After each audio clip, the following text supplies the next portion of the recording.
Good day. Today I'm going to talk about how we are going to wrap up the class. We've got just a few weeks left in our course, and what we're going to do is combine the last two topics, the reverse engineering topic and our final project design, which is a candy dispenser. And so the reverse engineering, the whole idea here is how to take an object apart and then measure it and design it, notate it. And I've shot a video. You can actually, if this video happens to be locked, because I've locked this topic, so that way it may not be viewable. But nonetheless, if you wanted to see the video, it is up on our website, on our YouTube channel. But basically, I reverse engineer one of the Harbor Freight scissors. We measure it. We kind of sketch it out. We provide some details and so forth. And that's the idea, is that many times you'll be asked to take it apart and document how an assembly goes together, and you want to be able to take very extensive notes on how everything goes together.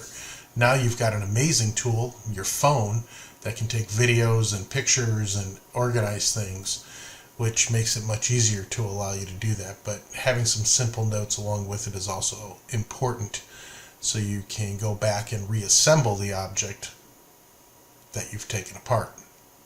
And that's the idea of reverse engineering. A lot of companies will design a prototype, and then they want you to take that prototype and actually create the model drawings from that prototype. And that's where the reverse engineering comes along. But instead of having to do a separate project on reverse engineering, what we're going to do is we're going to combine projects. And so we're going to do, and this happens to be under Unit 14, we're going to be doing this candy dispenser, which is our wrap-up project. So you have now until the first week of May to get this completed and turned in, which is fantastic because that gives you an extra week to create the models, the assembly, and the detail drawings that go along with this. So here's the project in a collaborative environment. The concept is you're going to design a simple candy dispenser. It doesn't have to be super complex, but it has to dispense candy, and it has to use a mechanical system to accomplish that.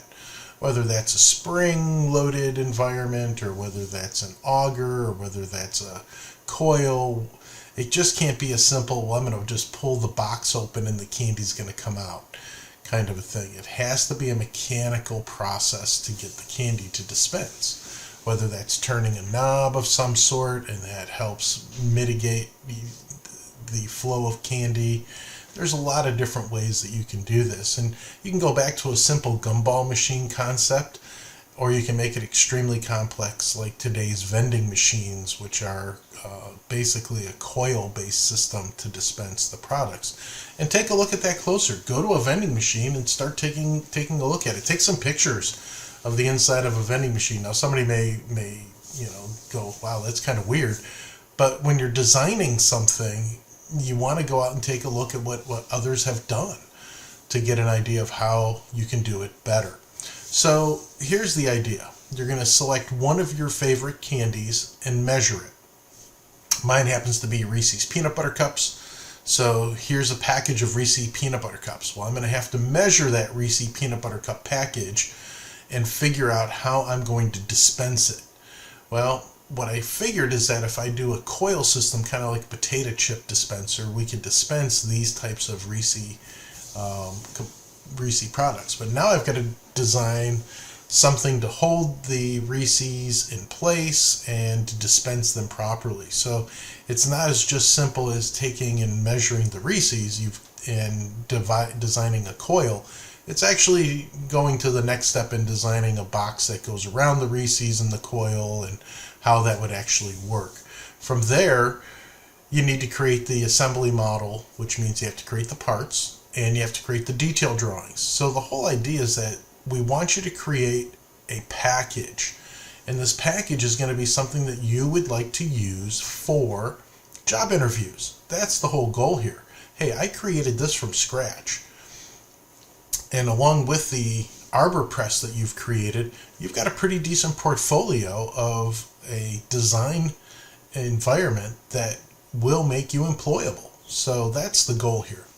So I'll also provide you two other candies. One is an M&M, and you can pick either plain or peanut, and the third one is a Skittle. Okay, and so I've given you the dimensions for each of those items, and those, hey, they're pretty close to the same. So interesting. May save you a little effort here. Now, the design brief talks about what has to happen. So you've got a footprint of 14 inches by 14 inches by 14 inches. And it should hold at least a 6-ounce bag of candy. Well, Reese's, you got 1.5 ounces. So if that's 1.5 ounces, you get to hold what? 4 of them? So there you go. You have to have 8 unique parts. And have a mechanical process like I discussed before. And the whole idea is you're going to deliver a complete set of a PDF single file working drawing. So if you had problems with the Arbor Press, then you need to practice building all the files into one Fusion drawing basis. All right, let's talk a little bit about Fusion here real quick, and because that's our last environment. So one of the cool things about Fusion is that coils are super simple to create. Like if you wanted to create that dispensing coil for that Reese's, under Create, you go to Coil, and you can create a coil. I'm going to create a vertical coil here. And so we'll pick the center point there. We'll drag this out. So this is how wide the diameter of the coil is. But here's the key. You get a box, and this dialog box that appears gives you all the details about the coil. So right now the coil diameter is about 2.5 inches in diameter, so that's the overall diameter, as you can see.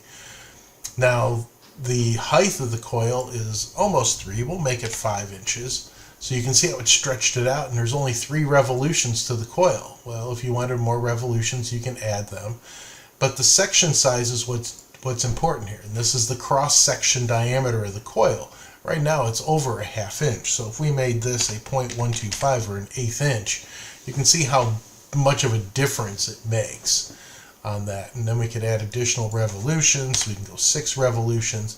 So you can see how you can manipulate this coil to create exactly what you need. But now, if you're going to make a coil, you've got to figure out, well, how I'm going to attach this to a product to turn it.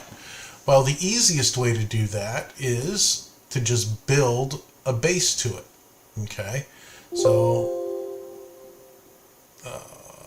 trust anyway. So I'll just create a quick sketch here on the bottom, and we're working on the bottom, so I'm going to go ahead and just create a rectangle so it's something different, even though it's probably not the best way to go. I'm just going to create a rectangle on the bottom, and then we'll rotate this to the home position so we can see what's going on. Well, you can see that the bottom coil starts at that. So I'm going to go ahead and extrude. We're going to go ahead and extrude the, we'll finish the sketch first. We'll go ahead and extrude this box, and we'll extrude the box up to include the first part of the coil. And here's the deal. If I look at the side, you can see now, and I might have to actually do it instead of one-sided, I might have to do 2-side extrusion, so that way I collect both pieces of the coil, because the coil was in the middle of that. Well, if I collect both pieces of the coil and extrude that, choose OK. Oh, I didn't extrude cut. Oh, no. So let me go ahead and edit that extrusion. Let's undo. There we go. Let's go back to the home screen, and let's delete this one by accident that I created, and then we'll extrude this and profile 2 sides and distance and new body. All right, and select this, and we'll go both sides. We'll go up a little bit. We'll look at the side to see how it looks. So we'll go to the right side. And you can see that I may need to drag this down just a little bit also. So it's encompassed. Go back to the home screen. And the operation is not cut. I would like to join it to the existing body. That was what happened last time, is I left it as cut. So what's going to happen here now is that's now a piece that's attached to the coil. So if this thing spins, the coil spins. So there you have an easy way to make a coil and then a connector to the coil, so that way you're able to use it as a dispenser. Well, have a great day, and we'll talk to you soon. Bye now. If you have any questions, feel free to email, and we'll get your questions resolved as soon as we can.